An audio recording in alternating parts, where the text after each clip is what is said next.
On we go, and we're going to talk about the hearts of many communities. And the hearts of many communities are, in a word, our museums. Ask yourself a simple question. What would our communities be like if there were no museums? Laura Lott is the CEO of the American Alliance of Museums, with 4,500 museum directors and members, and they are key to a vibrant fabric in communities across the nation. Welcome to our stage, Laura Lott. Thank you, Randy. Thank you. Good afternoon, everyone. It's great to be here in one of my favorite places on the planet, Naples, Florida, and talking about one of my favorite things on the planet, museums. I wanted to start, as we often do in museums with our educational missions, I wanted to start with a recognition that the territory we now know as South Florida has been the traditional homelands of Native nations, including the Tukesta, the Calusa, and their ancestors, and is today the sovereign homelands of the Seminole and Miccosukee. Native people have lived in Collier County for over 6,000 years, probably much longer, and we pay respects to their elders, past and present. I hope you will visit one of the local museums here in South Florida to learn more. The AAM-accredited Atatiki Museum celebrates the culture and living history of the Seminole peoples just 90 minutes east of here. And the Marco Island Historical Society shares 10,000 years of Marco Island history, including what we know about the Calusa and their ancestors. And they currently have, for the first time here back at home, important Calusa artifacts and artworks on loan from the Smithsonian and the Penn Museum. So many museums, so little time. What do you think about when I say the word museum? Do you think about a grand building? Elaborate galleries? Dinosaur bones? Perplexing artwork? Do you think about augmented reality smart glasses to interact with exhibits? Or an AR viewfinder to watch Ice Age animals walk around La Brea tar pits? How about a PhD program in comparative biology located at the American Museum of Natural History? Or mapping plant DNA at the Desert Botanic Garden in Phoenix, Arizona? Or protecting and restoring wildlife and habitat all around the world? When you think about museums, do you think about vaccination clinics like the National Museum of Mexican Art in the Pilsner neighborhood in Chicago? Or you've heard of food trucks. Have you heard about museum trucks? Delivering science activities out into the community and sometimes delivering lunchboxes, learning lunchboxes to hungry children during the pandemic. This is COSI in Columbus, Ohio, which partnered with a local food pantry when schools were closed and children weren't getting their lunches. They said, you feed their bellies and we will feed their minds. Or you might think about museums as a place to learn, but far more than an occasional field trip, museums have turned into full-time schools, like the Louisiana Children's Museum in New Orleans, who hosts students from the Langston Hughes Academy in their indoor and outdoor classrooms year-round.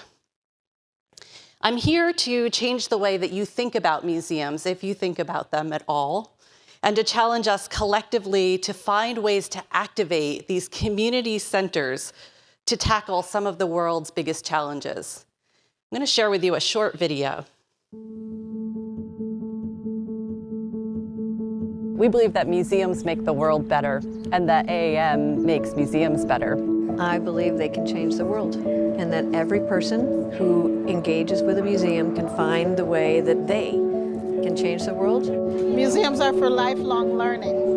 And there's something in a museum for everyone. The great discovery of museums for me was this idea that you learn by choice and not by obligation. And strictly because I was able to go with school trips to museums, I grew my entire interest in art history.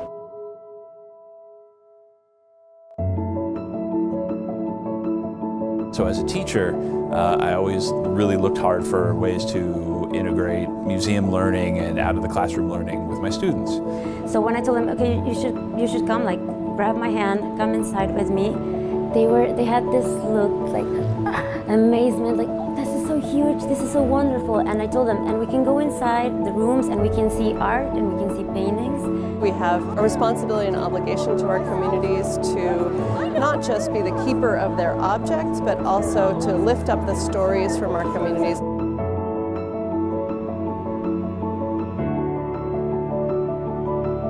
Museums serve as a space where community histories are preserved, where community histories are living today. They take care of heritages, so I think museums are really important, because if we do not have museums, there's no heritage, there's no history to talk about. The public trusts us to tell the truth. We've got a real responsibility to the public to help educate, to help provide information, to help provide a safe place to talk about the issues of our culture.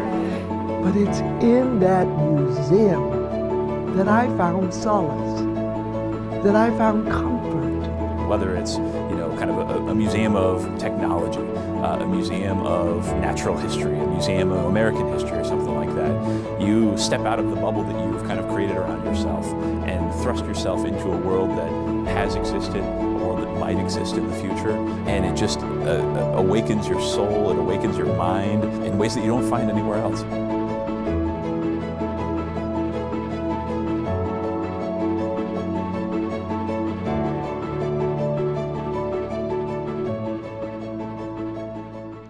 Museums are more than nice to have. They play a vital role in society. Museums are active, dynamic places. Nothing makes me bristle more than when a politician says, sort of dismissively, put it in a museum. We are certainly not the nation's attic. Museums don't just hold artifacts, they hold them up. They tell the stories behind them, the stories that connect us as people, connect us across history, connect us around the globe, and connect us across town. They teach, but perhaps more importantly, museums inspire us to be curious about the world around us and help us to understand the viewpoints of others. Museums can be a respite, an opportunity to reflect, to process, to transcend our current circumstances. Museums can inspire us about the human spirit, our ability to overcome great struggles and to achieve great things. There are many different kinds of museums. I've already shared a sampling of their breadth. The American Alliance of Museums is a community of more than 35,000 museum professionals and museums from A to Z, art museums to zoos and everything in between, children's museums, science centers, historic houses.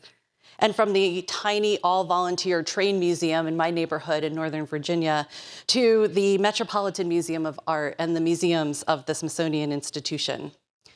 All of these different museums are important in many different ways, though most museums are alike in having fairly precarious and rapidly changing business models. In the US, most museums receive less than 25% of their budgets from federal, state, or local government. Many much less than that. Though they have an air of permanence, we cannot take for granted that museums will always just be there. At the height of the pandemic, 1/3 of museums were at risk of closing permanently. Still, many were saved by relief funding, but still today, 6,000 institutions aren't sure how they will survive. Many of these are science and technology centers or children's museums, the hardest hit when museums were shuttered for an average of 28 weeks across the last 2 years. And many of those are in small and rural communities, places where they are the only museum a person might ever be able to visit, to learn from, or to be inspired by. These museums closing would only widen the gap between the haves and the have-nots. I want to leave you today with just 3 reasons we must pay more attention to these vital places and make sure that they not just survive, but thrive far into the future. First, museums are economic engines and essential community infrastructure. Second, in these troubled times, recovering from a global pandemic, dealing with renewed racial tensions, divisive national politics, and now a war in Ukraine, Museums are integral to rebuilding our communities, our dialogue with each other, and to rebuilding trust. And museums are part of addressing the world's great challenges, from ageism, racism, and economic disparity to issues of climate change and scientific literacy. First is economic engines and community infrastructure. There are more museums in the United States than there are Starbucks and McDonald's restaurants combined. And they too are on every corner of our country. If you combine the attendance at all major league sporting events and every amusement park visit in the country, you wouldn't come close to the annual attendance at museums in the US, over 850 million visits each year, pre-pandemic, of course. Museums are a $50 billion industry, contributing $2.3 billion to the Florida economy alone, and they employ over 700,000 people. And though most are nonprofit organizations, museums contribute $12 billion in federal, state, and local tax revenue. This all according to a 2017 study done by the American Alliance of Museums, the Mellon Foundation, and Oxford Economics. And as a vital part of the infrastructure in communities, museums are serving as schools. They are warming shelters following extreme weather events and blood donation sites. They're registering people to vote. Over the past 2 years, museums stepped up to meet all sorts of community needs, from donating PPE to growing food in their gardens to providing online learning, and as I mentioned, serving as vaccination sites. Now, why would vaccine-hesitant populations go to a museum to be vaccinated? Because museums are trusted. More than scientists, I'm sorry to say, more than other nonprofits, more than media, government, and business. In fact, museums are the only thing more trusted than museums by the public is their family and friends. Why? People told us it's because museums are fact-based. Museums present real objects and research. Museums allow people to draw their own conclusions. This trust museums have is so valuable, and it's a huge responsibility to make sure they're sharing many different stories and viewpoints.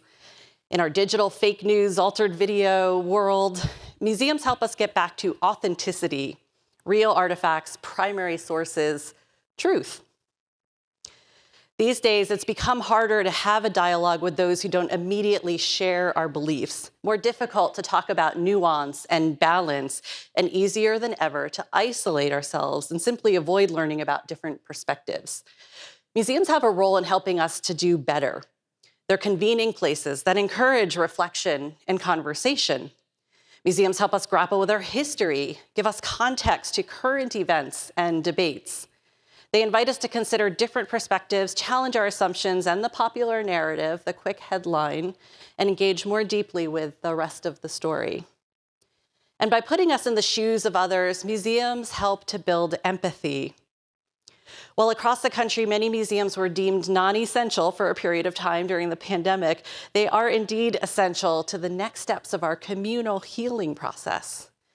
Museums give us hope for the future. They remind us that humankind has endured tough times before. They provide a spark to let our imaginations run wild about what the future holds and how we can create the future we imagine, the future we want. And with a growing mental health crisis in our country, museums are a respite. Museums nourish our minds and our spirits. They offer a chance to slow down, to reflect, to get lost in a moment, to find peace, and to just feel better. They nourish our relationships with each other, providing moments of joy as we come together once again to enjoy the unique shared experiences museums provide, whether in history, art, science, or the beauty of the natural world. Museums need people, and people need beauty and the healing power of arts and culture, now more than ever. Finally, there are no shortages of challenges to our world and to our communities. Museums are helping to address many of the biggest challenges. Name any issue and I'll find a museum working on it in their community and beyond. Museums are using lessons of the Holocaust to increase law enforcement's understanding of their role as protectors. They're helping communities learn and address the effects of climate change. They're inspiring and training the next generation of scientists, innovators, and a scientifically literate citizenry, translating sometimes hard to understand concepts into everyday actions that we can take to protect ourselves, our communities, and our world. Museums are helping to combat ageism. By the year 2035, there will be more people over the age of 65 in the US than children 17 and younger. Together, these two age cohorts will constitute more than half of our country's population. The American Alliance of Museums just led a 3-year program focused on creative aging. We selected and convened over 50 museums from across the country to take a fresh look at how museums can serve older adults who are staying active longer and wanting to contribute, to learn, and to create. This work is changing the way museums serve this growing segment of our population and teaching museums how they can be agents in fighting ageism. Issues big and small, local and global, museums are actively working with partners to address many of them. The museum field is thinking bigger, innovating faster, and reaching further, engaging more diverse audiences than ever before to enrich our world like never before. The American Alliance of Museums convenes and leads museums from across the nation to catalyze that change, to build stronger collaborations, and to scale up innovations that work that will help us build the just and sustainable world we all want. We invite you to join us in this work. Thank you, and I'll leave you with one final video about the Alliance.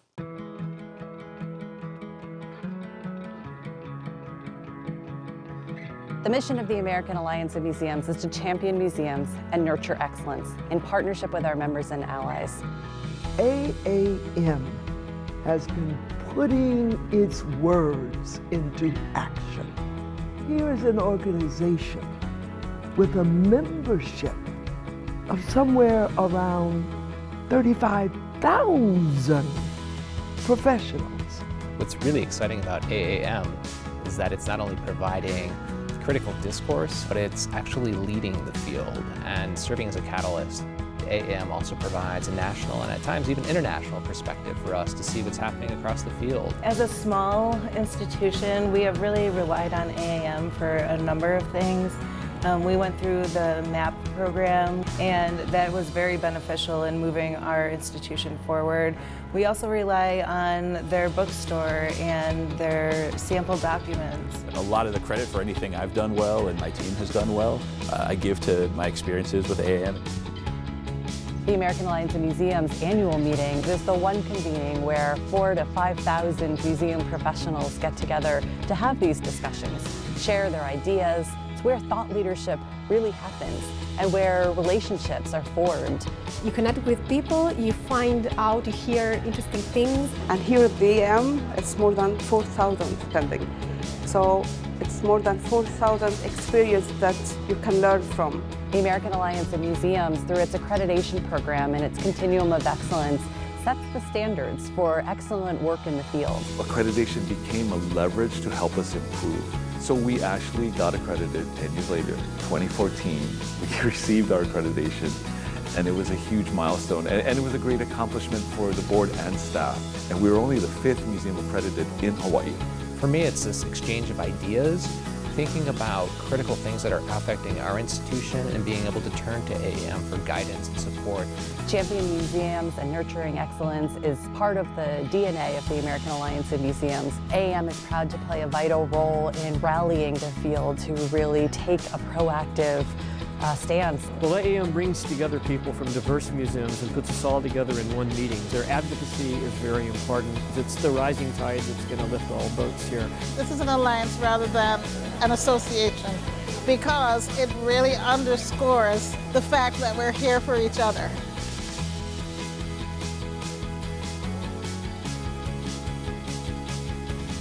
Thank you very much.